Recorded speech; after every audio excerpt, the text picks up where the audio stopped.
Okay, so just a couple of things that we normally go over at the beginning of a lot of our trainings. It has to do with those trainings that we record. This one is being recorded.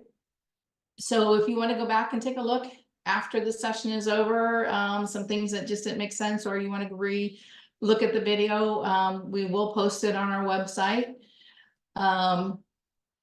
It will be under the fiscal services and then the links and documents. And if we go down to the bottom of the screen, whoops, sorry, I went too far.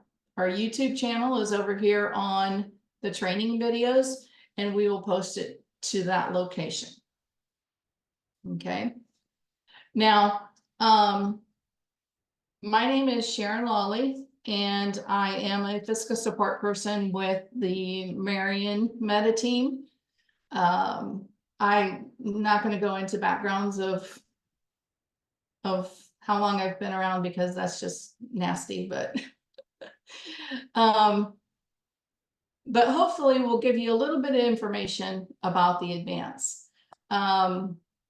We have a document that I am going to go over, and hopefully there's things in this document that you don't know or you don't understand, and it puts it in a little bit clearer information for you. Now, I'm not going to spend a lot of time on the actual balancing part of the advance or things like that. This is just kind of a refresher of what the advance is and where you can go to help you understand where to fix these errors and why the errors are there and things like that. At the end, after we go through the document, I have listed a few of the errors that are more common. So those will be, we'll go over those at the end. Okay. Each year, STRS wants you to submit an annual report, and the annual report is due by the first Friday in August. Now, it's due to STRS by the first Friday in August, but you have to have your STRS annual report or your STRS advance finished before you can do your first payroll in July. Okay, so there's, even though you might have to, you think you have till the first Friday in August, you have to have it completed and posted before you complete your first payroll in July. Now, you can open July and you can work on July payrolls, but once you get to the point of trying to post July, if you haven't completed your STRS, it will not allow you. The system will do a hard stop and you'll get a warning and an error, and it won't allow you to proceed. Okay, so you need to have your STRS advance done before you can do your first payroll in July. Hey, Sharon. Yes. Correct me if I'm wrong, but I thought for the first pay of July, I didn't think they could even initialize it unless the advance submission file was created. Am I wrong on that? Did I get that confused?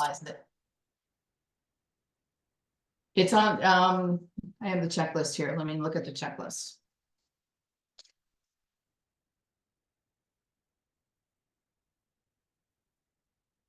It just says cannot be processed unless the advance has been completed, or when you're trying to initialize prior to the advance. Alrighty. So you can put them in future. You can put your information in future, but you won't be able to initialize the your first July payroll. Okay. Now, the electronic report that goes to STRS lists all your member contributions and compensations earned by STRS members. That also includes your reemployed retirees during the fiscal year. The file is also going to include any service credit earned by active members. Now, a few years back, and this is probably a long time ago, before many of you were even a glimmer in your mom and dad's eyes, there used to be an advance that was, when you did the advance, you actually had to send money to STRS for all member contributions that were going to be earned in July, or going to be paid in July and August. So if a teacher was done working at the end of June, any monies that they're going to be paid in July and August, those deposits on that money was sent to STRS. And back then, during those months, it was withheld from the employee's check. And then there was a process that you actually had to refund money back to yourself, to give that money back to yourself instead of sending duplicate monies to STRS. And they did this so the amounts were in STRS's hands. So those people that were retiring, they would know why that money was there or that money was coming. They would actually have that money so they can do the retirements and things like that. Now they've stopped the advance, and that's why it used to be called the advance, because you were advancing monies to them. But now they've stopped the money part of it, but you still have to do the annual report. So that's why it's still called the STRS advance report. And but it's really the annual report that you send to STRS. Okay.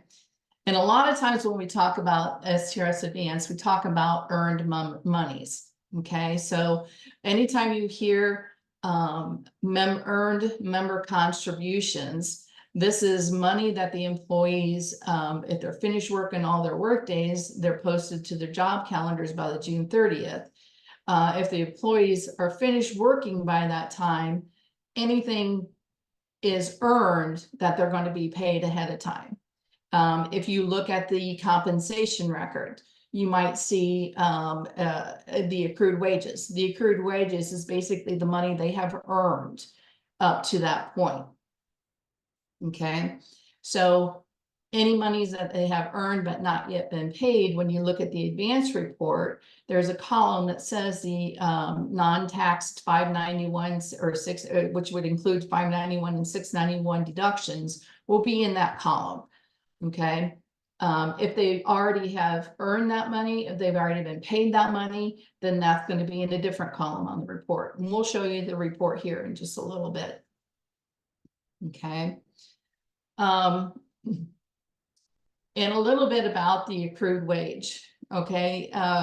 When you're balancing your STRS advance and you're creating the annual report, a lot of it is going to be based on accrued wages. The wages accrued wages are going to be monies that have been earned by the employee but not yet paid. Now you might want to wonder, for some of those of you that are new, where are those accrued wages coming from? Basically, if you take an employee's contract and divide it by 24 or 26 pays, they get paid that amount of money per pay. So that is how much they get paid every pay during the year. But that's not how much they earn every payroll.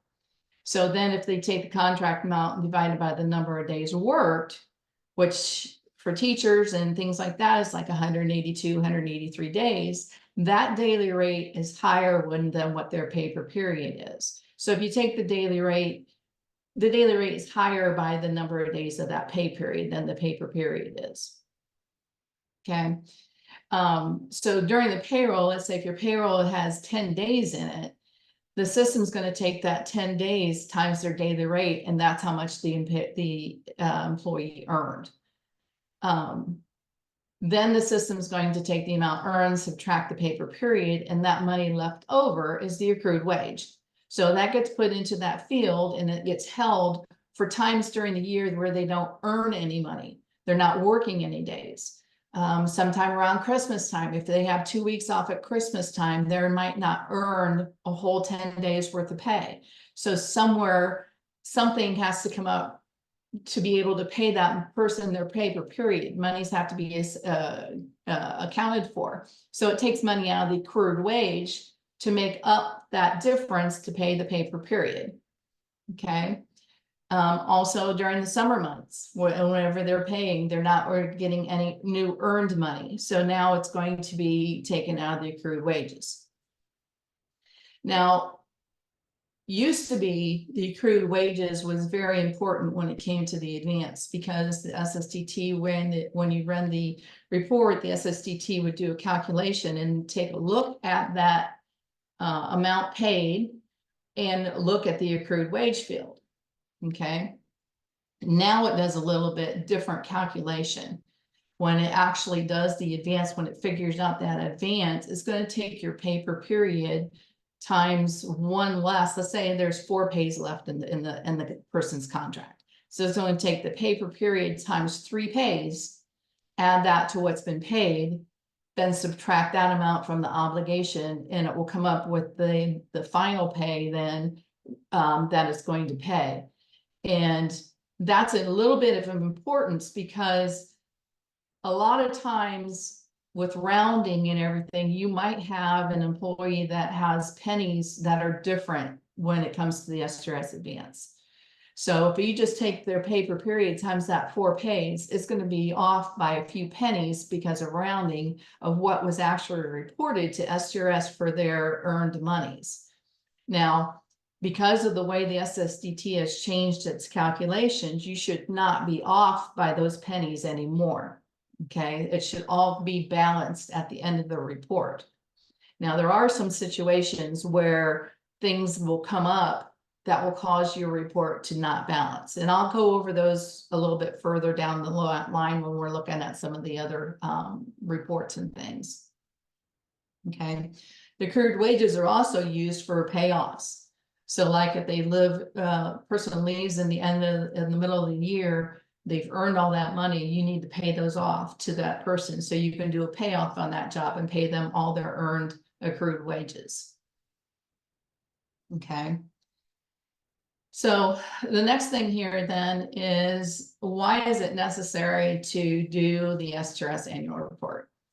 STRS needs to properly pay benefits to their employers or to their members, and they need to know what the compensation and service credit for each of those members is during the fiscal year.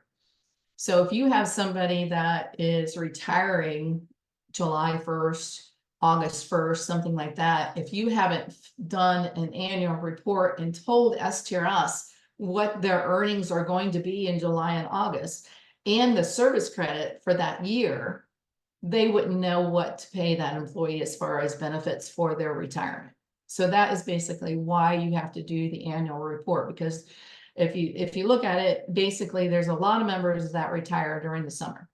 So this helps STRS figure out their compensations for their members and things like that once they have a retirement request.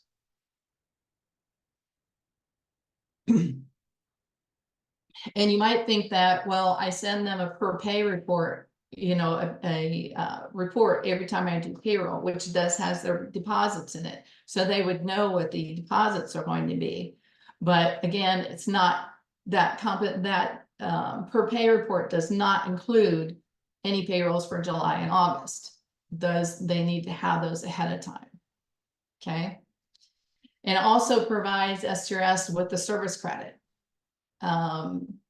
The annual report is necessary so they know for that fiscal year, did that person get 100% service credit, or did they get 75% or whatever? Are they a part-time person maybe, and they get a partial year?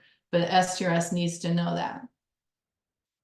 Okay, so your annual report that is sent to STRS includes the following fields. It's going to send their name and their social security number if they're an active member or a re-employed retiree.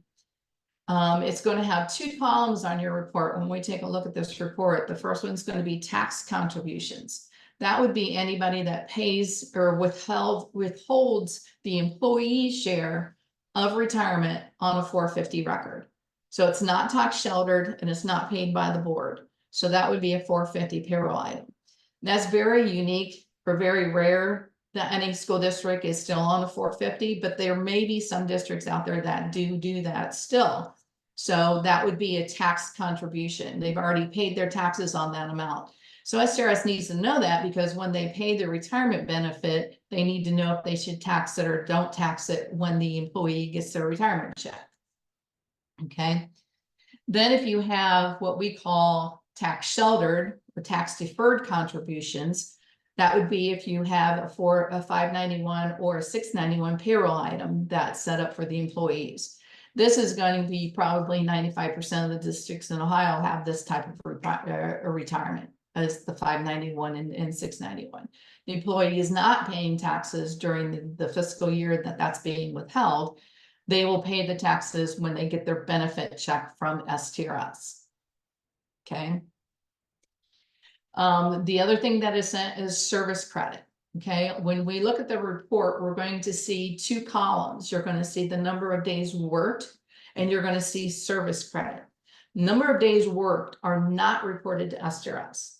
Okay, so if you have somebody in the column that says they're being reported 100%, but they only have 92 days or 95 days or something like that, it really isn't necessary that those are correct if the percentage is right that you're sending to STRS.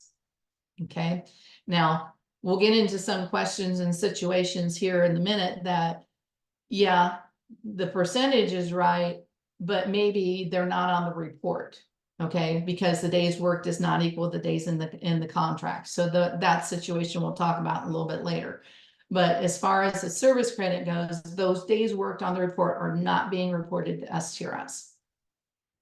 Same way with the per pay report. I'm not quite sure if a lot of you know this, but when you send the per pay report, only the deposits are sent on the per pay. The actual days worked are not reported during the year to STRS. STRS is different, but STRS they are not. Okay, the accrued contributions. So that would be the member earnings that they have earned by the end of June, but they haven't been paid yet. So that will be the accrued contributions column that's on your report. Okay, so a little bit about the report. Let me pull one up here.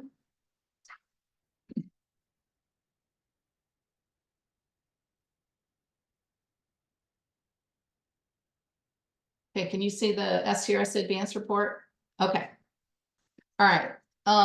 So this is a sample of the STRS fiscal year to date report. Okay. Now there's some special criteria of how this person gets on this report. All right. I am going to go to a demo here.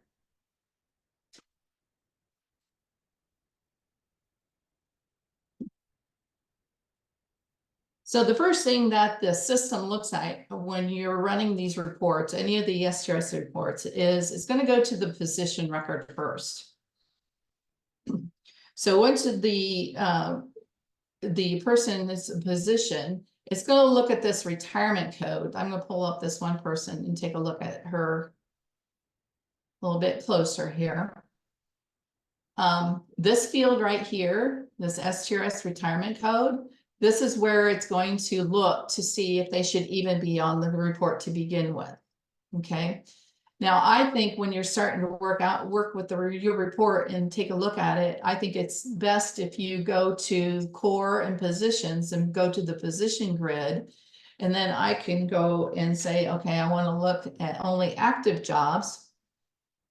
And then you might want to sort this.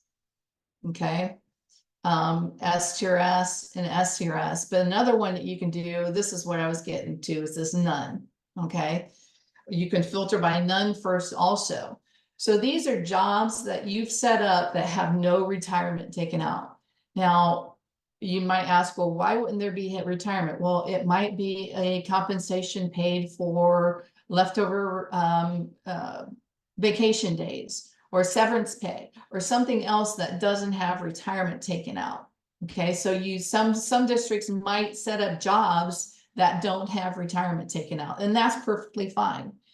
However, you might find somebody on this list that says, oh, wait a minute, they should have retirement taken out. Okay. Now, at the end of the fiscal year, this is going to be very difficult to try and fix if they haven't had any monies taken out during the whole fiscal year that they worked.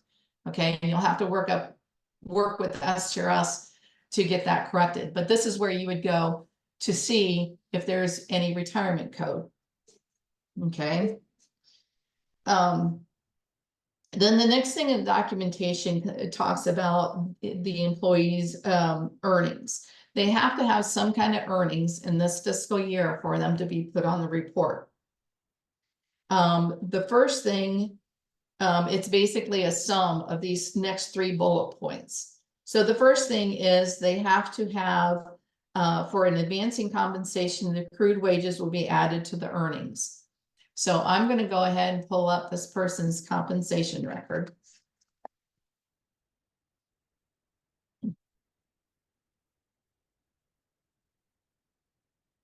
So if I look at their contract obligation, and then I'm going to subtract what is paid and subtract any docked amount, this should equal the accrued wage. Okay, and if they have accrued wages and they're reported to STRS, then they're going to be on the report.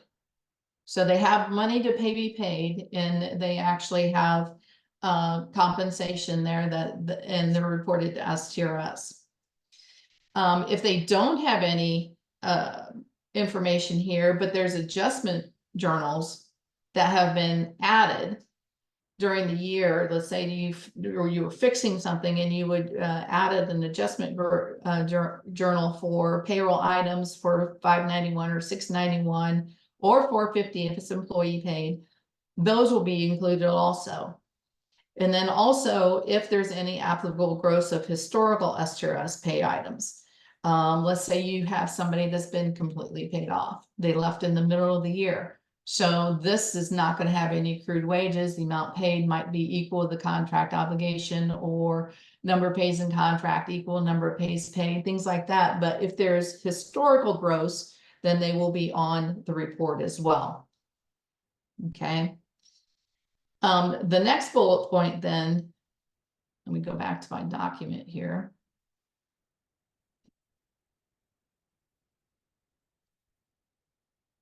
This note here at the bottom in red has to do with this bullet point right here. So it's saying that if the conditions before the bolded or are met, or the conditions after the bolded or are met, then the employee will be on the report.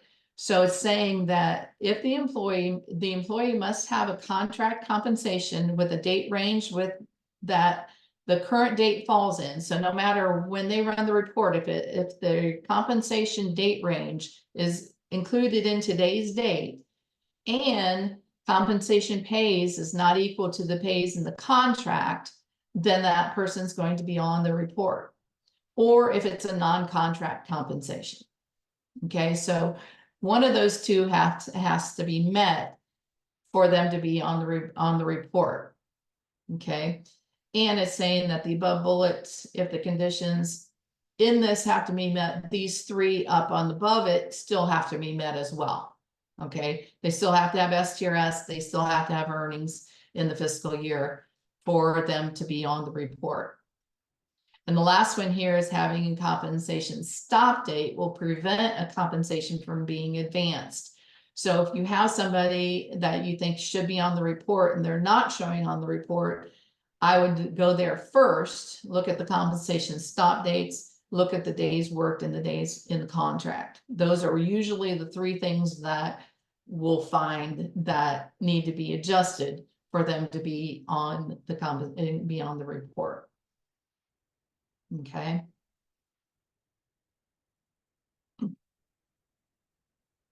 So any questions up to that point, up to this point here, as far as being included in the annual report?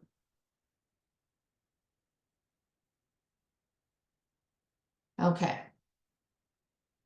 Okay, this next section here has to do with balancing the fiscal year to date report.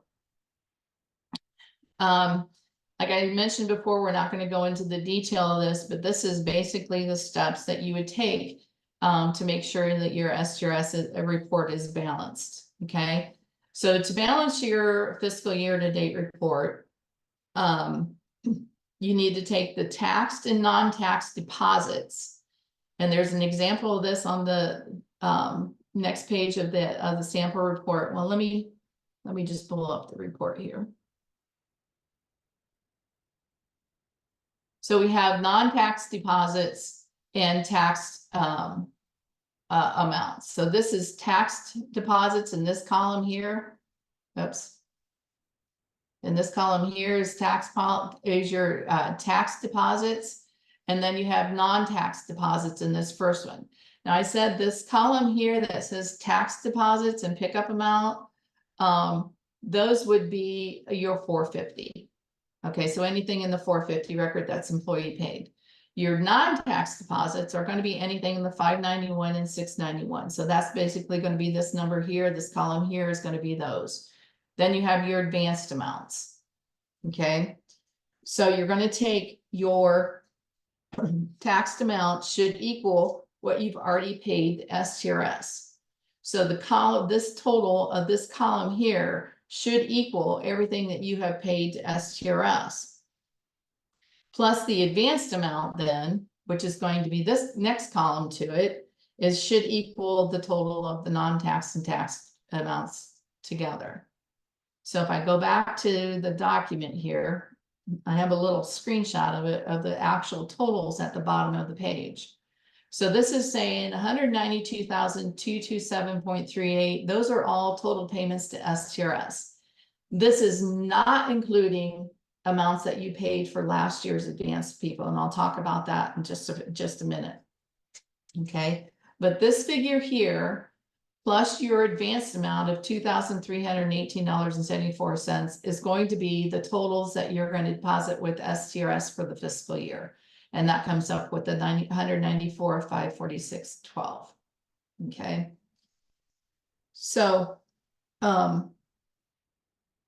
when I said this amount here, this non-tax deposits, and this is the total payments to STRS, what you're going to have to do a little bit of calculating on this figure here. What you can do is you can take a report out of redesign for all the 591 amounts that you have paid to STRS and get that total. And this will be all the totals that they have paid, you've paid since July 1 through June 30th. And then you'll have to go to USAS side and show how much you have paid for the 691 if you have anybody that is board paid retirement. And again, that's going to be from July 1 through June 30th. Those two figures together are going to be how much you've sent to STRS in total. However, that includes the amount from the prior year. Okay, so if I look at my report from last year, okay, my advanced pickup from last year was 192,203.47. Okay, and we said, well, where can I find that? Well, if we would go to File Archive, and I'm actually going to go into the Real Districts files here, but I'm not going to pull up any report.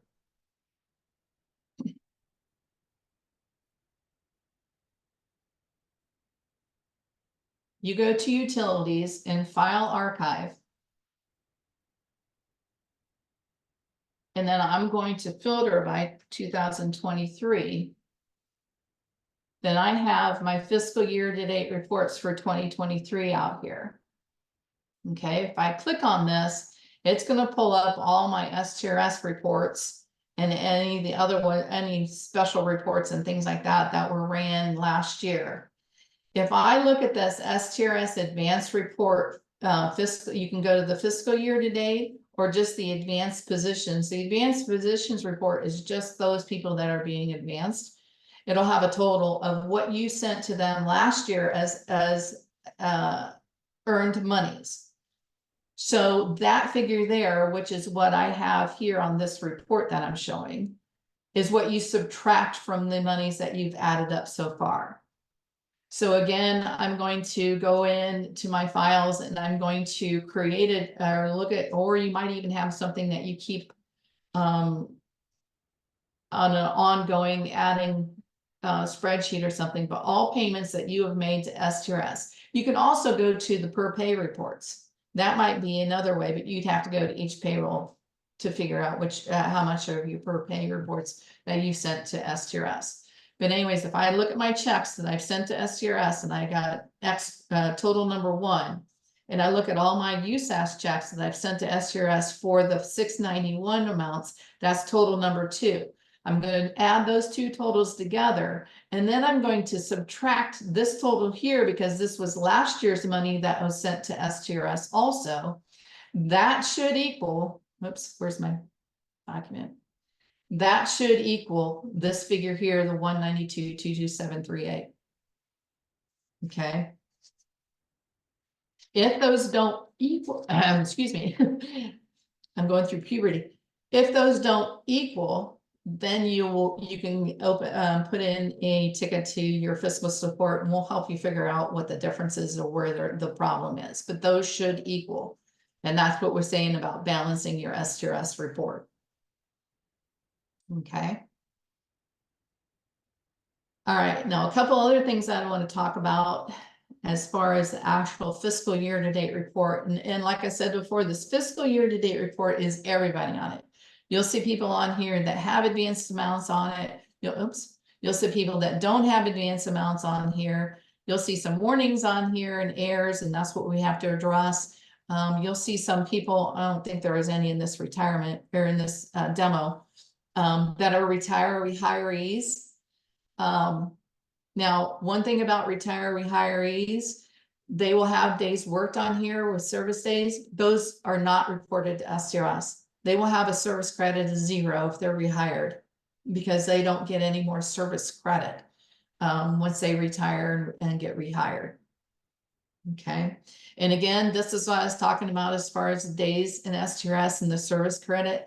Let's say this person has 180 days. Should be 183, but they're showing 100% service credit and they have an advanced amount, they're on the report. Would I go back and correct those days? Probably not. Okay, because it's showing the correct amount, they're being advanced, which means their compensation record is correct. The number of days worked equals the number of days in the contract. So I would not go back and correct those days because it's showing the 100% service credit. Okay. If you take these earnings, which is basically the contract amount, if you take the earnings times 14%, that should total the total amount reported for this person, which is going to be this deposit plus the advance equals this amount. So basically their earnings, well, that doesn't make sense, but these are test files. Earnings times 14% equal the total non-taxed. So that should equal what's being reported to STRS. Now the earnings, you can't basically say this is the contract amount because if they've had extra pay during the year, if they've got any miscellaneous pays, they got supplemental contracts, anything that they're paid extra, that's going to be included in their earnings. So that's not just their contract amount. Okay. Okay. So that basically covers the fiscal year-to-date report. And like I said, that's the whole gamut of everybody that is on in your STRS retirement people is on this report. So then we're going to go to the next report here, and it's the STRS Advanced Position Report. So this report is just going to list anybody that's going to have advanced monies. Okay, so the criteria for them to be on this report is the employee must have a position with their retirement code set to STRS, same as the other report does. But this one also says that they have to have compensation with a date range with that the current date falls in. Okay, so basically their beginning and ending date, the date that you run the report, the beginning and it has to fall between the beginning and ending date. But this third one here is a little bit different. Okay, so the compensation work days must equal the contract days on the compensation, or the compensation work days must equal the contract work days as of June 30th. So a lot of you were told you to go ahead and run the STRS advance ahead of time. Well, you still might have had June or even May pays to pay before you were done with this. But the STRS advance is smart enough to know it's like, okay, this is the monies that they've already been paid. These are the work days they've already worked. However, I'm going to go look at their calendar. So if they had work days through May and June on their calendar, it's going to pick those up and add them to whatever their work days were at the time you run the report. So you can run this report at any time and it's going to look out at the calendars. Now, if you run it in November and December of last year, let's say for this year, I'm not quite sure it would pick up a whole year on the report, but it might show those. I don't think I've ever ran an STRS advanced report and actually looked at the work days way, you know, so much further ahead of time. But it's possible. So the work days have to be equal, or it has to equal by the end of their contract. So in this example that I'm showing you, I'm looking at this calendar here. And if I am looking at this calendar for this teacher work days, the last day is June 13th. Okay, so this pay group, this pay group is through June 13th. So the person that I'm looking at, then I look at their pay calendar or look at their compensation, and then saying, okay, something's wrong with the work days. I'm going to go back and look at their calendar. Where are their days not on the calendar? Okay. Also, to be on the report, contract days and the days in the contract must be greater than 0. So if they have 0 days on their compensation record, it's not going to pick them up for the report. Pays paid in the compensation must be less than the pays in the contract. So they have to have more pays coming. They can't be paid off to be on this advanced report. Now, remember, we're only talking about those that are on the advanced report, not on the total report. The compensation contract minus the amount paid minus the amount docked must be greater than 0. So they have to have earned monies coming back up that they need to pay yet. To advance employee, they must have accrued wages. Okay, the compensation earned, again, the compensation earned minus the amount paid minus the amount docked is equal to accrued wages. So your accrued wages must be greater than 0. Okay, so if we take a look at this person, again, we're going to go back to the compensation record.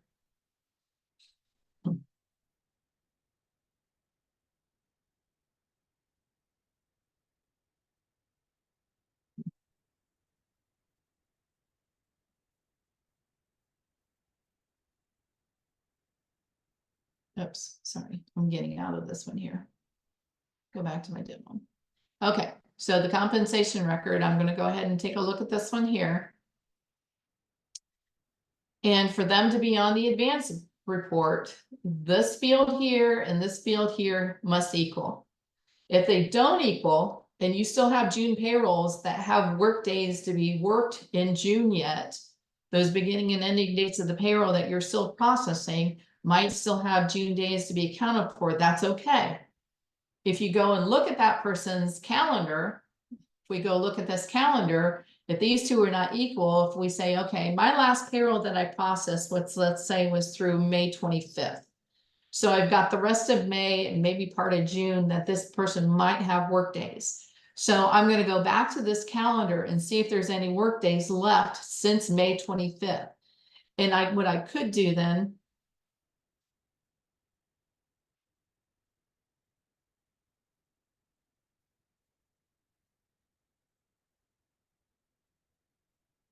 I'm going to go here to my job calendar. Okay, I'm not quite sure if everybody saw what I just did. I'm in this record here. And let's say I want to go back and take a look at something else in redesign, but I don't want to leave where I'm at now. There's a really cool feature. If you go up here and click, if you right click on the name up here on your tab, you can go to duplicate, and then it will open a duplicate tab of your instance and leave you back in the old one. So it's an easy way to go back and to have duplicate tabs opening, and you can do multiple things in your instance. So if I'm going to go to the EMB, sorry. Now this one was already done, but let's say if I went back to May, and they had work days since the 25th, let's say they still have work days on the 28th and 29th, they had 2 more days. If I had 2 days short on my compensation, if this said 180, well, I still have 2 days to pay them for the 28th and 29th. So that's okay. And that's the way that it should be. The other thing you could do is do a custom date here. So the last payroll that I ran, let's say, was through May 25th. And then I can go through June 30th. And then this row here will have dates in it if there were any work days from that calendar. Instead of flipping back and forth between the two calendars, if I wanted to go up here and put the custom dates in, put in your last ending date for your last payroll through June 30th, and then it will show you how many work days were left on that calendar. Then I can go back here and say, okay, I've got those days to add yet, so this was okay. So this person is going to be advanced, even though when I'm looking at the records, these might not be right, but it's okay. Also, they have to have accrued wages again. If there's accrued wages, then they're going to be on the advance report. If the pays in the contract, this one says 26, there's 22 pays paid. So there's pays left to pay. So it's going to be on the advance report. Okay.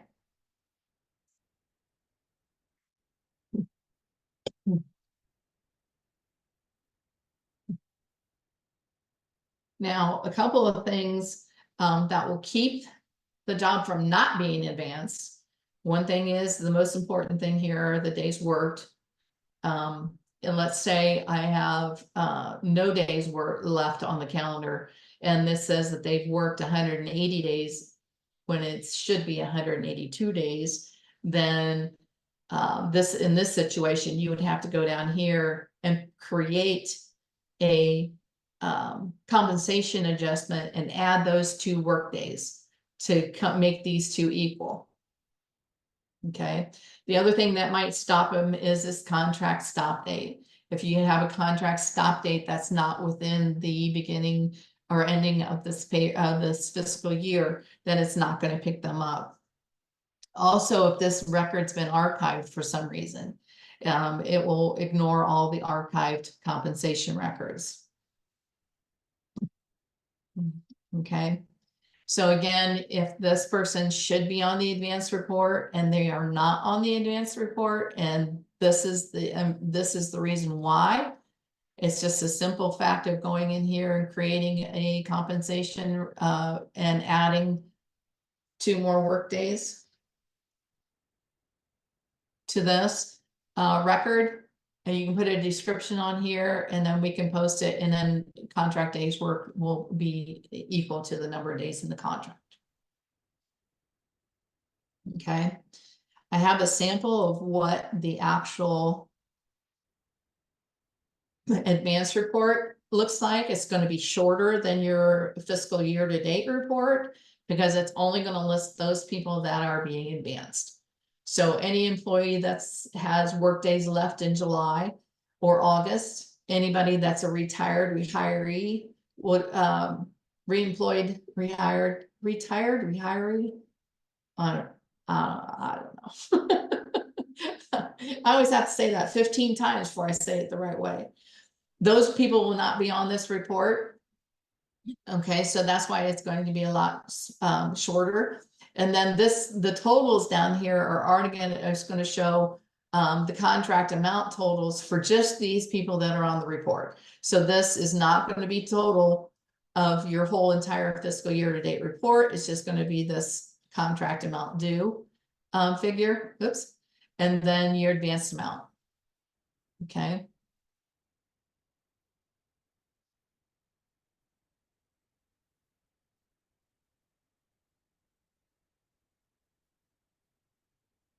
Okay, any questions on the actual advanced report? So basically what we're doing here is we're going over all these reports, but they're all really the same report, just kind of split into 3 separate ones. You've got your fiscal year to date report that has everything on it. Then these next 2 reports are just parts of that report that have a portion of your employees on it. Okay, so the next one here is the fiscal advanced position report. Okay, this report, oh, excuse me, that's just a sample of what we just looked at. Okay, the next one here is the STRS non-advanced report. This is going to be a list of all your compensations, all the employees that are not being advanced. Okay, so typically you shouldn't see anybody on here unless they're working 11 or 12 months. If they are not done working by June 30th, they will be on this non-advanced report. Okay. And again, same criteria, they have to have a position with a retirement system of STRS on the position record. They have to have an active, a status of active or inactive. They must have a contract compensation for the position. The date ranges still have to be the same. The positions associated with compensation must have a status of active or inactive. I think that's duplicated up there. Compensation pays paid must be less than the number of pays in the contract. And the compensation work days do not equal the work days in the contract. So those are the people that still have days worked farther than June 30th. Okay. So in the example here, I went to June of 2024 because I could see part of July down on June here. But then what I could do here also is put a custom date here, July 1 through August 1. And if there's any work days on there, then this person is probably not, it should not be advanced. Okay. So, Karen? yes. Sorry to interrupt, but you have several questions coming in on chat now. Okay. All right, let's go back to the chat then. Okay, Jessica, should I be able to see that report now? You should be able to run the STRS Advance and see all three reports. Yes. Is that what you're talking about? Just being able to run the reports?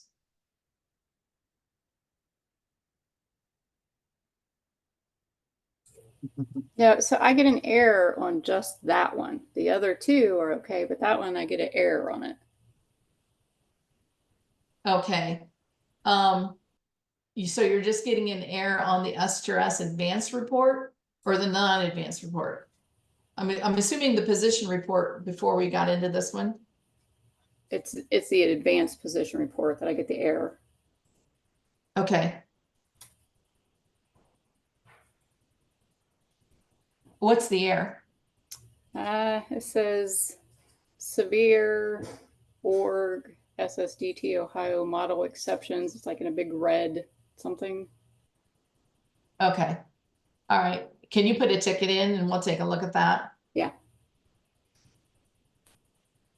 It might be something with just running that option for that report that, because if you have any kind of warning or error on the advanced report, you should be seeing it on the fiscal year to date report as well. I've been running these reports for the past month. I thought maybe in that one, every time it gives me an error. Okay. So I thought maybe Yeah. it kind of fixed itself. It hasn't. Yeah, go ahead and put a ticket in. We'll take a look at that for you. Okay.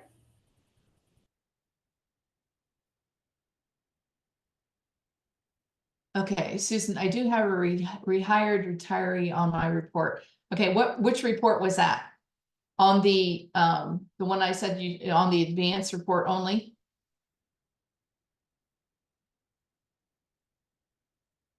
Because if it's on the advanced report, yeah. Now I think about it, I think I said you shouldn't see retirees, but you should. If they are advanced, you should see them. I was thinking of work days, but if they're advanced, they should be on the report as well.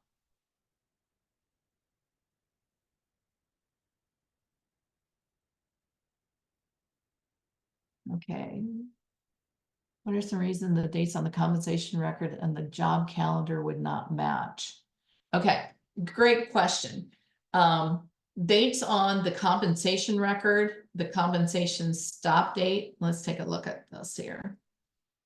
Okay, so what we're saying is this compensation start date is up here, and then we have calendar stop dates right here. Okay, these two probably will not match. If you have somebody that has left during the year or you've paid them off, because this compensation start date has to be like the day after the payroll you're paying them off on. Okay, this calendar stop date has to be the day that they stop working. So it stops counting work days for them.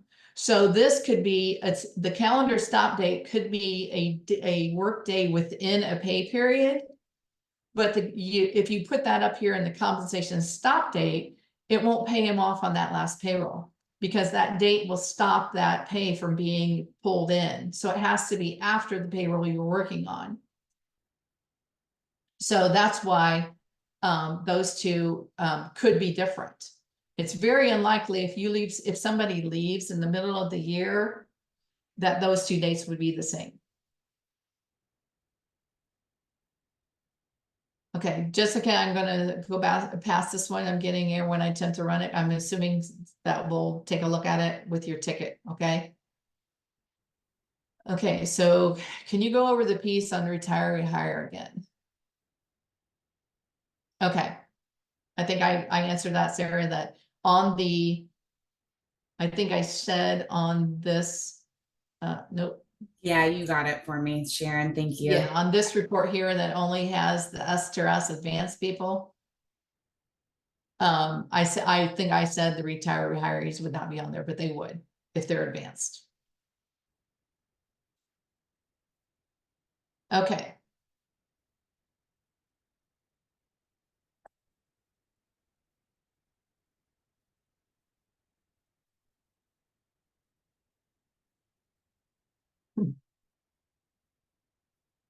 Okay, so then back to the documentation then. We'll go back to this last statement here.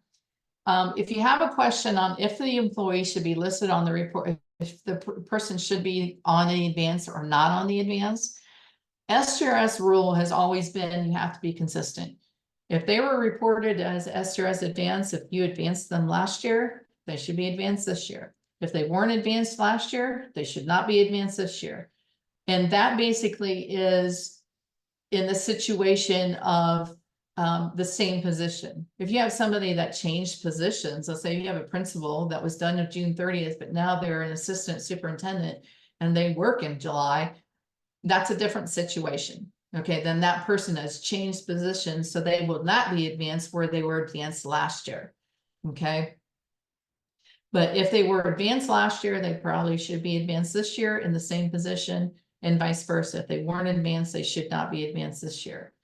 And again, there's a little tip here to go to the utilities and file archive and pull up the 2023 or your last year's non-advanced report and check to see who's on that non-advanced report. Those should be the people that have on this non-advanced report.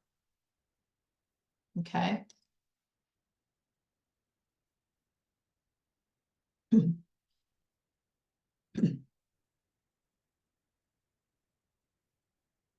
Okay. And then again, this is a sample of those that are on the non-advanced payment report. It should be a fairly short report. Any type of, maybe you have supervisors or superintendents that work in July, they would be the only ones that will be on this report. Anybody that's an 11 or 12-month contract person would be on this report. Everybody else should be advanced. So if you look at this report and you say, oh, there's a teacher on here, wonder what's happening, go back and check their compensation record because their days work probably don't equal the days in the contract. Or there's something off with their compensation record. Okay. So this little section here is just recommendations from us of how to work through your STRS reports to basically see how you flow with these reports. Because like I said before, you basically have one big, huge report, then it's broken down into two other smaller reports. So we advise that you focus on the non-advanced report first. That's going to be the shortest report you have. And so you need to look at that first and fix anybody that should not be on the report, but is on the report to make sure that they're advanced. Okay, so that's going to be the easiest one to fix right off the bat. The next step then is work on the fiscal day report. If you have any errors or warnings, take a look at all of those first and then get all those fixed. Okay, and I'm going to go over some of those errors here in just a little bit. Review the fiscal day rate service credit, basically is calculated from the days worked and on your earnings, contract amount earned through June 30th. make sure everything is correct on those two columns then. The last one then is to balance your fiscal year to date report. That's where you're going to probably spend a lot of your time or most of your time trying to get it to balance to agree with what you've sent to STRS and what you're going to be sending as earnings. And then the total together would be the fiscal year to date amounts. Okay. Another question in chat. Thank you, Carol. And also Maria commented on that error that Jessica was reporting in there as well. Oh. So Maria, was that archive 691 that should not be? I'm assuming. Can you hear me? Yeah. Oh, sorry. Can you hear me now? Can you You're very hear faint. me? I'm having problems with the speakers. Oh, okay. All right. So they didn't have any, probably didn't have any active retirement records then if it was archived, I'm assuming.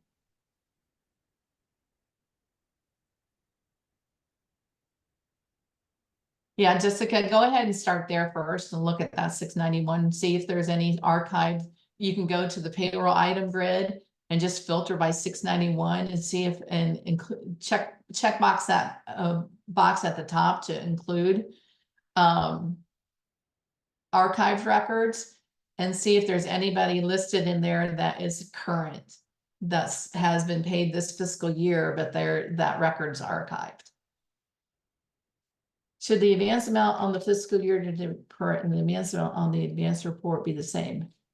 Yes, it should, because it's getting the information from both from the same places. How do I know where the error is? So you're saying that the two amounts on the reports are different?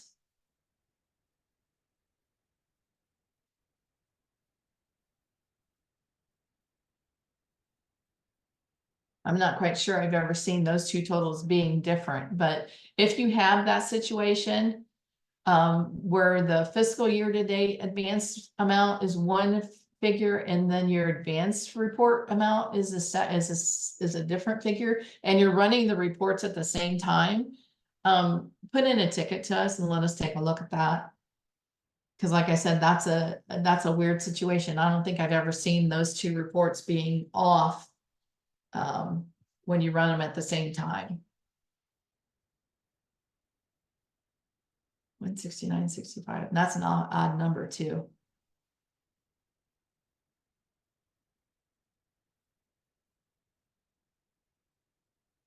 Okay, so a couple of other things here. Then after you have finished with your STRS advance, there's a few things that are set up in the system and what you need to take a look at. For those of you that downloaded this document before yesterday afternoon, we noticed that there is a section here that was added that should not have been, because we put in here the advanced configuration and that's under the system configuration, and you guys don't have access to that. I mean, you can look at it, but you don't have any access in that area. So we took that out. This part here, the STRS Advanced Configuration Organization, will give you the same information that we would have with that other section. So once you run the STRS Advance and you create the file, you just have to create the file. It's not sent to STRS yet, but once you create that file, when you look at your STRS per pay report, it's actually going to say if they're in the advance or not on the report. And the deposits that are here are included in your advanced amounts and not. So like the first person here is not being advanced. Might be a person, might be your superintendent, or they're working in July or August. The second person here is being advanced. So that's included in that advanced amount that was created. Once you run the advance and you go to your core organization, you're going to see these advanced amounts. Now, in these demo files that I have here, they are not, the advance has not been processed yet, but I'll explain what this is going to show you if you go to core and organization. And we're talking about this group of fields over here on the right-hand side. And basically what it is, and the STRS advanced. So the advanced amount here in this first box is going to be the total from your report. So when you have that advanced report and you run the file and you create your file for STRS, it's going to set that figure in this box here at the top figure. This box here, advanced mode, is also going to be on checked. Okay, so it's going to have this checked in this advanced mode. This amount paid back is going to show 0. If you look at this, as soon as you run the advanced report in the file, it's going to show 0. And then once you submit the file by that first Friday in August, it's going to have a date and time of when you submitted the file to STRS. Okay, now these figures are important because the advance amount will always be the total amount of your advance. But this payback fee amount is going to increase every time you run a payroll. Every time you run a payroll and do your outstanding payables and you pay STRS and do your per pay report, that amount of the advance is going to go in here and it's going to be added to this figure every time it goes through a payroll. Okay. And it's important because once you're done with your last payroll in August, or it might be the first pay in September, depending on your pay dates and depending on the way that the pay date beginning and ending dates fall and things like that, these two figures should match. Once these two figures match and you run your next payroll, these figures will go back to 0 and the advanced mode flag will be unchecked. Okay, so if you're just now starting your advanced process, you want to go in here and check and look at these figures right now and see if they're 0s. They should be 0s and your advanced mode should be unchecked. Now it should say submitted 2023. You should have a date and time down here of when it was submitted for 2023. As meta staff, we try to go through and check these during the year, like November, December, to make sure that they're 0s. But you know how things go. Sometimes we get busy and sometimes we don't get back to checking these. So if you have any figures in these and this box is checked at this point right now, and you're working on 2024, put in a ticket to the meta staff and we'll take a look at these. If these two figures are different, there's certain situations that happen during the year that will cause this. You dock somebody. Let's say you finished your advanced report and somebody comes in and saying, hey, this person should have been docked 2 months ago and we forgot to turn this in. You need to dock their wages now.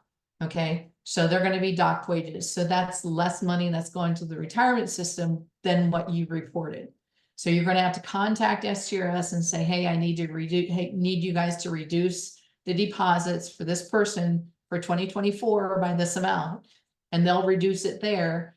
And then because that's the way you found out what that difference is and you know what it is, Meta staff will go in here and remove this information or remove the amount for you. So then you'll be back to 0. Okay. If you have somebody that you do a payoff and for some reason there's pennies off or something like that, this could be off. Other than a dock amount and doing some type of a payoff, these two should always equal to 0. But if any of that situation arises where you had to make any kind of adjustments or things like that on somebody's pay during the summer months, that would cause these to not come balanced, please put a ticket into Meta and we will take a look at them. Okay.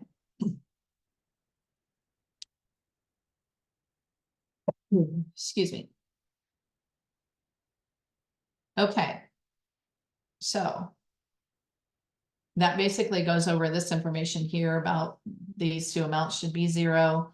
And this should have a date and time of when it was submitted for last year and things like that and what to do. If there is an amount here, there is one report that you can run is check STRS advance. And it will go through and you'll put in your beginning and ending dates. Let's see here. That's under STRS reporting, this check STRS advanced report. You'll put in the start date and ending date. And if I remember right, it's not the pay date, it's the start beginning date and ending date of the payrolls that you need to run. If I Correct me remember, if I'm wrong. yeah, I think they were both end dates because you have to look at the pay dates during the advance. So it's usually, you know, the July and maybe August pay dates. Yeah, And then you have to find the ending date of the first one and the ending date of the last. Okay. And yeah, I it's knew- really I knew it weird. wasn't I don't know why pay- they do it that way, but yeah. it's ending I date. knew it wasn't pay dates, but I wasn't quite sure if it was. So this Yeah. start date would be the beginning payroll of July, but the ending date of the beginning payroll in July. Right. And- It's whatever they used for the stop date up for the first pay of July. Correct. Right. And then the ending date would be the same thing, the ending date of the last payroll that you ran, that would include advanced monies. Right. And then That's my this is going understanding. to create a report for you by person. So we'll add up all those amounts that the employee had during the summer months and give you a total, okay? Whatever you ran your STRS advanced report, if you ran it by name, run this one by name. If you ran it by ID, social security number, run this one by social security number. That will help you then, because what you're gonna have to do is take this, this report here, your advanced report, and compare this figure here with what is on that check STRS advance. So you go down it person by person and you find who the person is that's off. And that will tell you why, that's another reason why that those figures will be off then under your core organization. And it will help you pinpoint who it is. Once we know who it is, then we can research why it's off. And usually we'll find who it is. And it's like, oh yeah, I did dock that person. Or oh yeah, I paid that person something other. Well, that would be on the next year's deposits. It's usually a dock person or a payoff or something like that. Okay, you're paying off somebody less than what was in the accrued wages or something like that. Okay, so that is a report that can help you get that amount down to zero. Okay. All right, so now I'm going to go through this section here is how the STRS days are actually calculated. Okay, so the system's first going to find all the checks for the employee which have a pay date in the reporting period. So it's going to go back through all your payrolls, and if they have a pay date, it's going to include that if it has a pay date in that fiscal year, it's going to count those days. The beginning payroll and the ending payroll for the checks determine the calendar date range for counting service days. So it's very likely that you're going to start with a preceding fiscal year and end during the current fiscal year. Just like my first pay in July, I'm probably picking up June dates because you probably don't have a beginning and ending date July 1 through whatever. You're going to have June something through July something and paid in July. So that's why it's going to go back and look at those preceding years. Okay, it's also going to look at the hire date on the employee and the academic date, start date entered when you run the advance. Okay, we've had a lot of people ask, what does that mean? And I actually searched STRS and tried to figure out what that means, and I really they didn't have anything specific, but an academic year should be the year that person is the school year, whatever the school year is. Okay, so in this situation, when I ran this report, it's like, okay, school started for the teachers August 10th, and teachers or students are gone May 21st. Okay, so that's the academic year. And you might ask, well, why is that necessary? Well, it's necessary because if it's not a full-time employee, if it's a part-time employee, the academic year, if they're in basically under contract for the entire academic year, even though they might work part-time, that person can be marked as full-time. So, there's also a decision tree that's available that helps go through that. But that's the reason why this academic year is so important when they're running the report. Now, if I gotta move this bar out of my way. If I go back to our STRS or our fiscal services and go down here to the end, and there's a fiscal year to date folder, and this is where we keep all of our documentation and recordings for our calendar or fiscal year end. Under this fiscal USPS supporting documentation folder, if you go here, there's actually a copy of the decision tree. Okay. I'm going to go ahead and bring it up here, but I'm not going to say that I'm an expert on trying to decipher this, but I have gone through it a little bit. And you basically start here and you just answer the questions, yes or no. And this will help you determine how that service credit is calculated for STRS on the report. Okay. So they enter a full-time contract? Yes. Number of days recorded by the employer? Yes, because we have a calendar. It's got work days on it. So they're going to work, have they worked at least 120 days? Yes. So their service credit is 100%. That's an easy peasy one. It's when you get over here and do a lot of yes no's that it really kind of gets confusing.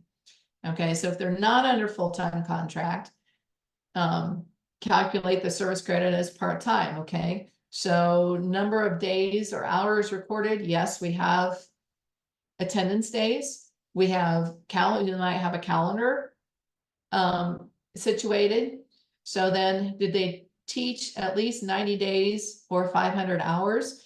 You'd have to go back and look at those attendance days. Do they have 90 days entered?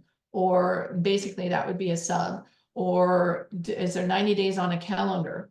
You know, let's say you have a librarian that's STRS that works 2 days a week, 1 day a week, and 3 days a week the next week. Check the calendar and see if they have 90 days. Yes. Okay, the employment relationship is in effect for 120 days. That is the academic year. So the employment relationship they're referring to as an academic year.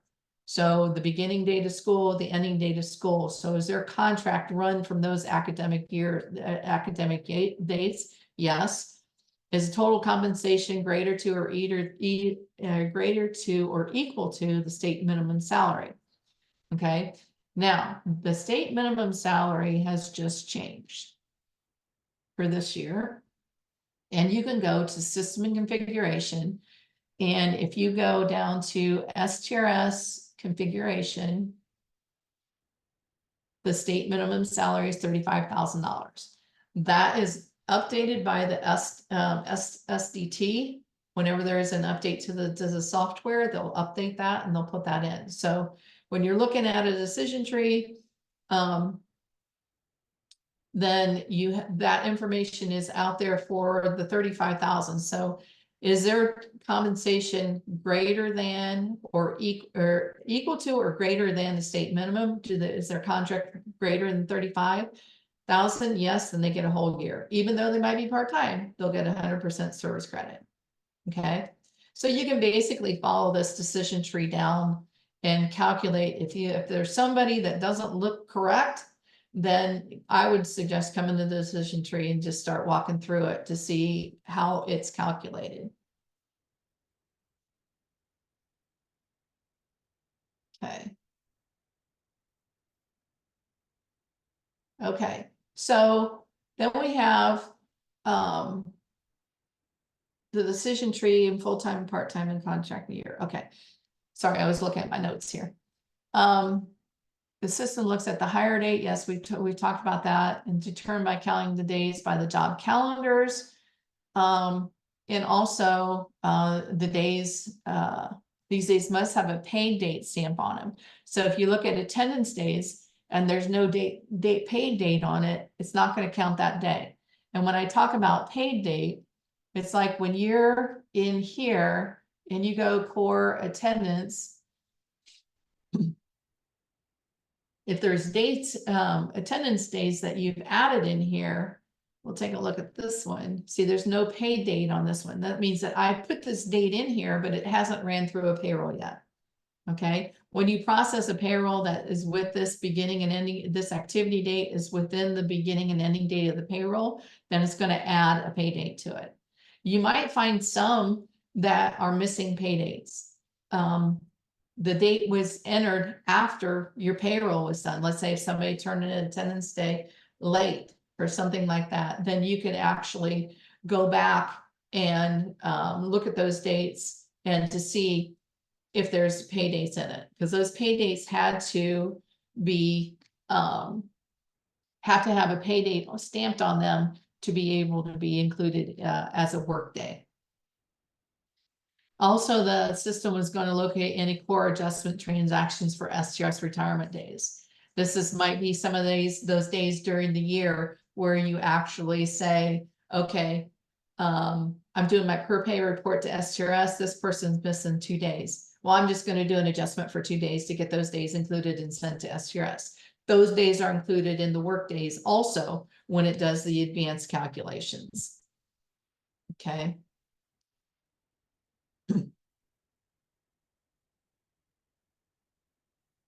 Again, if you have an employee on a non-advanced report and needs to be advanced, use the compensation adjustment work days to make those equal. Okay. One of the other things that I wanted to mention about work days also, I thought I put it in here and I think I zoomed right past it. We get a lot of information in questions about work days as far as the start of the new contract. Okay, so like, let's take, for example, you have an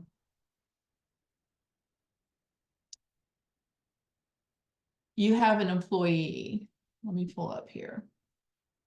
Let's say you're doing a payroll, okay?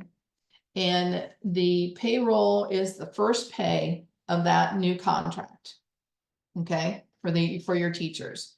And let's say the work day starts, let's do an August 22nd. Okay, so August 22nd is the first work day of your new contracts for your teachers. But the payroll that they're being paid on, let's say, is the first pay in September. But maybe the start date for that first, let's say it's the September 15th payroll, but the start date might be August 30th. Let's do August 30th through September 10th or something like that. I know those are wacky dates, but just for an example. So the payroll that you're starting to pay this person on is September 15th, and this beginning date is August 30th. Well, all those work days from the 22nd, because that's the first work date of the contract, through the 30th aren't going to be counted. Okay, so if I go to their core compensation and look at their record after that first pay in September,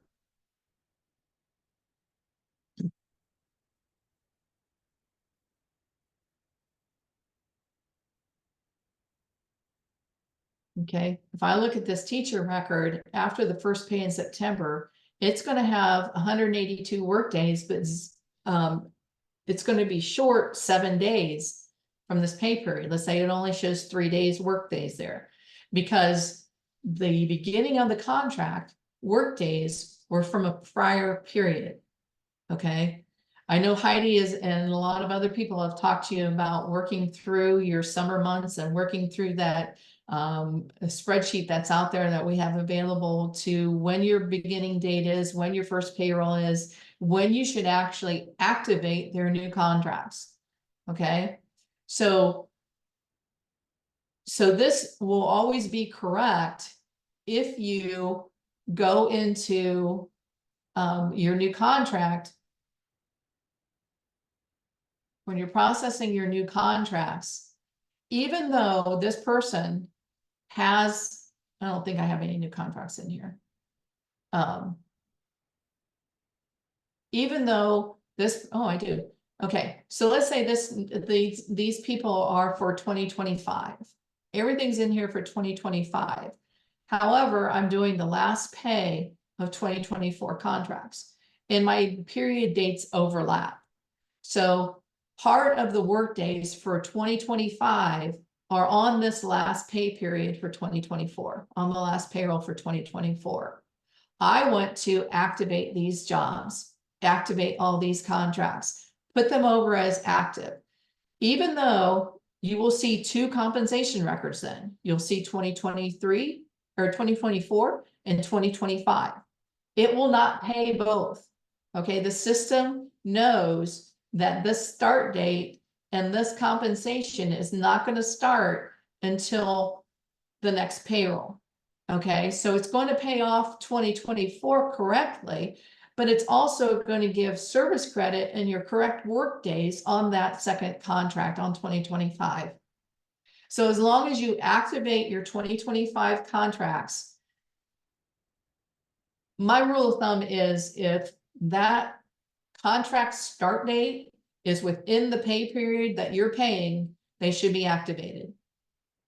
Okay, always activate those new contracts if that start date is within the pay period that you're paying. Now, you might have some that need to be activated and some that don't. That's fine. You can actually activate all of them at one time. Okay, you could be working on your 2025 contracts right now, and let's say you've got them all in and they're all right, and you're sitting here out in new contract. Go ahead and activate them. It's not going to hurt anything. It's going to go ahead and, well, let me retract that. It will hurt EMIS. Who cares? No, just kidding. It will hurt EMIS. But what you can do is when you're working on your contracts, if you're going to activate them early, report to EMIS flag, just set to no. I'm not seeing it right here.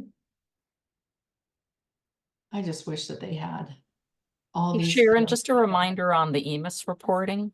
Yes, If you remember, it does look at the compensation start date. So as long as the compensation start date is not June 30 or prior, it will not report on the current reporting cycle.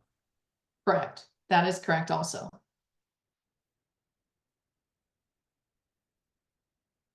So as long as these dates here, the start date and the stop date is correct, is in 2025, then it shouldn't pick those up either. But like I said, it's not going to hurt anything to activate those. And then that way, when you run that payroll that has that crossing fiscal years, crossing contract years for their pay periods, then it will include them. Okay. And that will stop the problem of you having to go through and doing a mass load of changing the contract start work or contract days worked. Stop you from manually going having and changing 50 records for all your teachers if that's how you do it. As long as those contracts are activated before you run that first payroll. And again, the key is the contract start date is within the beginning and ending date of the payroll you're working on. They need to be activated. Okay. There's a question about that in chat, Sharon. Okay. All right. So new contract is active. We won't have to add additional that's correct. Depending on, well, yeah, yes and no. You could still have to do initialize back and forth of different beginning and ending dates, depending on how they fall and how they run. But if you activate them within the period before that payroll, if they're active, if all of them are activated, I don't see why you would have to run your payroll, initialize different groups of different beginning and ending dates. Supplementals, yes, you probably have to still do it with supplementals.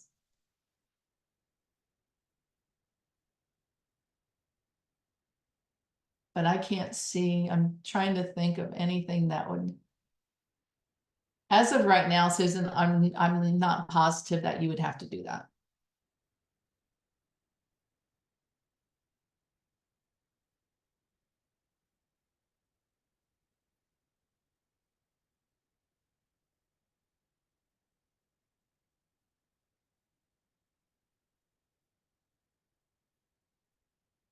Okay.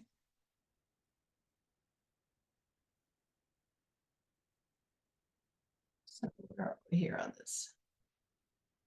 Kind of got off track here a little bit. Let me get back. Let's reel it back in and get back on track.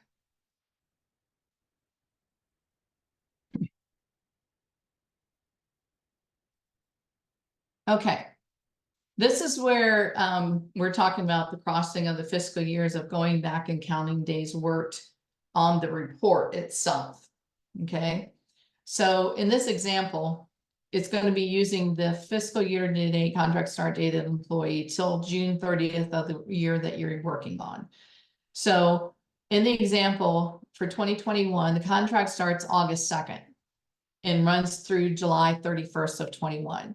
STRS days are going to be calculated from the beginning date, August 2nd to June 30th of 2021 for a total of 224 days.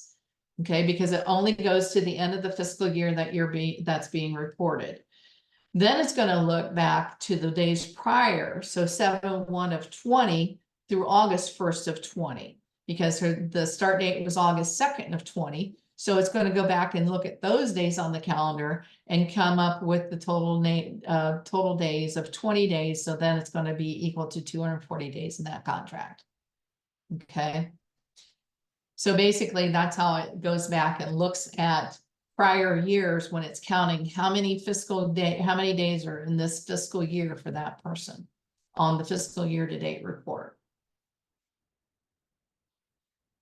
And again, if there's any days that need to be corrected, you can go into the core adjustments, the STRS days. The STRS transaction date must be in the open month that you're working on, and make sure to check the month to date in order for the fiscal year to date report to be included in them. So you can add days there if they're not correct on the STRS year to date report.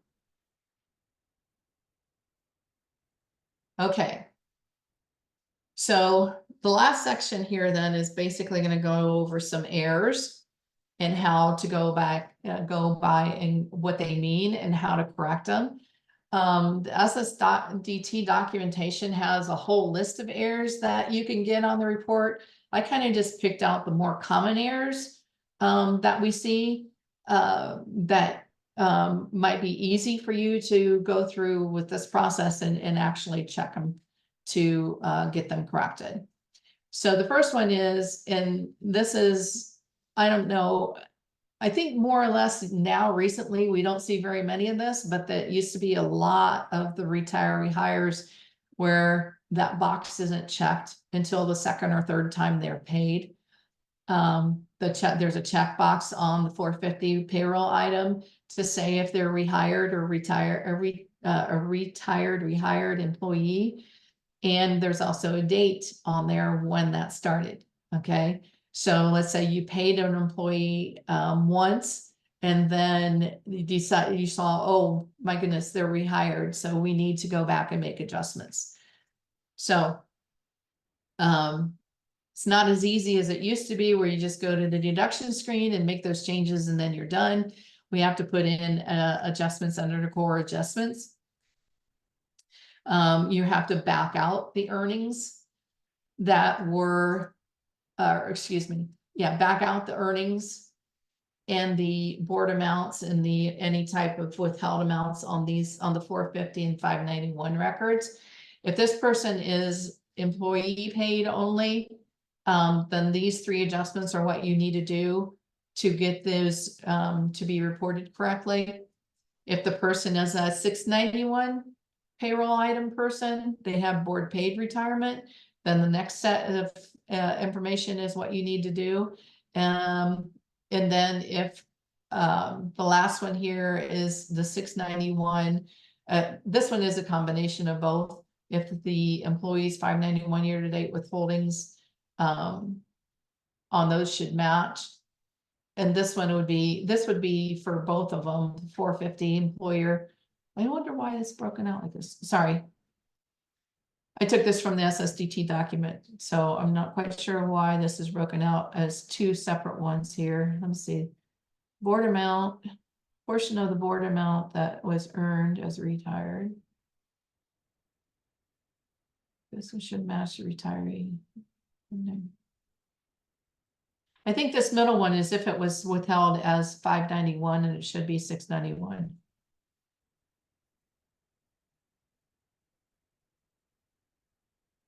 If you have this situation, send in a ticket to us and we'll help you go through those adjustments. Okay, the next one is, and again, this one is not really that common, but we have seen it more frequently. STRS always says that if you pay July, something in July, but it was for work done in June, they need to know that and they need to back it out of their next year's, because if you pay somebody in July of 24, it's going to be included in the annual report for 25. So you need to back that out and not pay it and not show it as a annual amount in 25. It needs to be reported to 24. So you need to contact STRS and have them do adjustments and say, hey, this payment that I just reported to you for July for this person needs to be back posted to June. And I think there's a way that you can do that on their STRS's website also to do a back posting. But then you also have to correct it in the redesign system. So you basically are removing it from the fiscal year to date and only remove it from the fiscal year to date fields. If they have 450, 591 or 691, whichever ones pertain to. So you want to back those amounts out of adjustments using the core adjustments on the retirement error. So it's not reported to retirement for 25. And again, this situation happens, let us know. We can help you work through those adjustments. Okay, amount remaining on the contract is 0 for the previous Social Security and job number. Okay, so this is basically saying that somebody's on your report, but they have no pay left. So you need to go to the compensation record. There's probably something incorrect on the compensation record. It might have been a mid-year increase or something, and something wasn't calculated correctly, or something wasn't cleared out in a mid-year contract or something like that. And then run an audit report and see if there's any changes that we need to do to get that error off the report. Number 4 is the contract amount exceeds the contract obligation. Again, this is not one that you probably want to run into at this time during the year, because it's basically saying you're overpaying an employee. So this is saying that the contract amount paid exceeds contract obligation. So you need to verify and take a look and see what's going on there with that error. Now this one here, contributions with 0 service credit for the previous Social Security number. This one we do see quite often. Again, we're saying contact us if you need help in resolving it. This might be the situation of a back posting that the adjustments weren't done correctly. So there's contributions that are showing, but they had no work days. Or it could be a calendar stop date is on the compensation record, stopping the days from being counted, but they have deposits. Could be any one of those other things that happen. So contact us if you can't figure this one out, but look at the calendar stop date on this one. Look to see if those earnings were indeed in the current fiscal year that you were paying, or they were part of a back posting that didn't get corrected. Okay. Here's where I put that. Okay. Days worked in the contract will exceed work days in the contract, the previous Social Security number. So what's happened here is it's going to go through and take a look at the number of work days on the compensation record, then go to the calendars and add days to their to those. all the way up through June 30th. And there is situations where they might exceed. If you've done an adjustment for work days and you've put in too many, or something like something that an adjustment was put in the wrong way, you added days and you should have subtracted days, or something like that. It's normally the compensation contract days plus days on the calendar are going to make that situation, we're going to make the days exceed the number of days worked, or the work days on the compensation record go up, higher. And again, go to that person, go back to their calendar, check to see how many work days from the compensation start date to June 30th there should be, and check the adjustments on their compensation record and make sure that those are correct. And this part here is where I was talking about the new contract. Just information about what I have already said about when you should apply those new those compensations in the system to help those days from not being off. And again, Susan's question actually brings up another good point. If you stagger when you're doing initialize, if you stagger your beginning and ending dates depending on what the contract beginning and dates are, that's perfectly fine also. Okay, so let's say we didn't activate that job during the last pay of the contract, waited till they were going to be paid that new pay. And then, so they're missing days, but when I initialize the first pay in September, I'm going to initialize this pay group back to September 15th. So I can initialize September 15th through the current date to pick up all those days. So that is the second way that you can do that as well. Okay, no service days for irregular earnings. And again, these are ones that we see a lot. It has to do with dates on the compensation record. It has to do with calendars, things like that.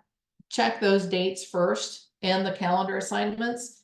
And if you can't figure that out, then let us know and we'll help you take a look at those errors. Number of days worked is sees the work days in the contract for the previous. And again, that's correct. That's another one. Going back to the compensation and work days and taking a look at those. Okay. And then this last one, the pay period times remaining pay is different from the accrued wage more than $1. All right, this might be off because of mid-year contracts manual changes to the compensation record to the contract amount.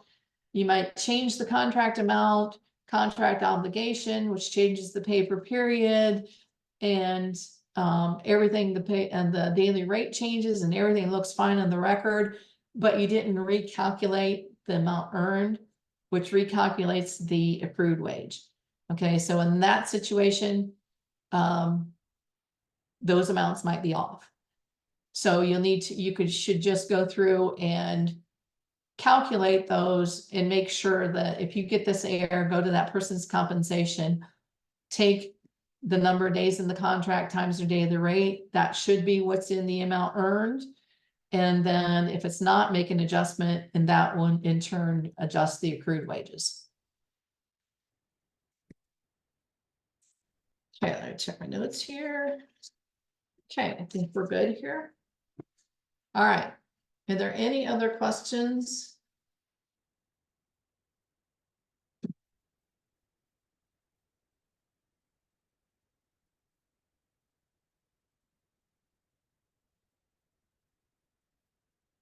Okay, hopefully this gave you some information, some background, and a little bit of help of when you're running your annual report and the STRS Advance. Hopefully it didn't bring up too many more questions when you start running the report, but please feel free to put all those in help desk tickets to us. We'll go through your report and take a look at them and help you out as best as possible. Shouldn't be a stressful time. We're the ones that get stressed at this time, not you guys. But we'll help you out as best as we can. And I just want to thank everybody for attending and sitting through. And if there aren't any other questions, I hope you have a wonderful day.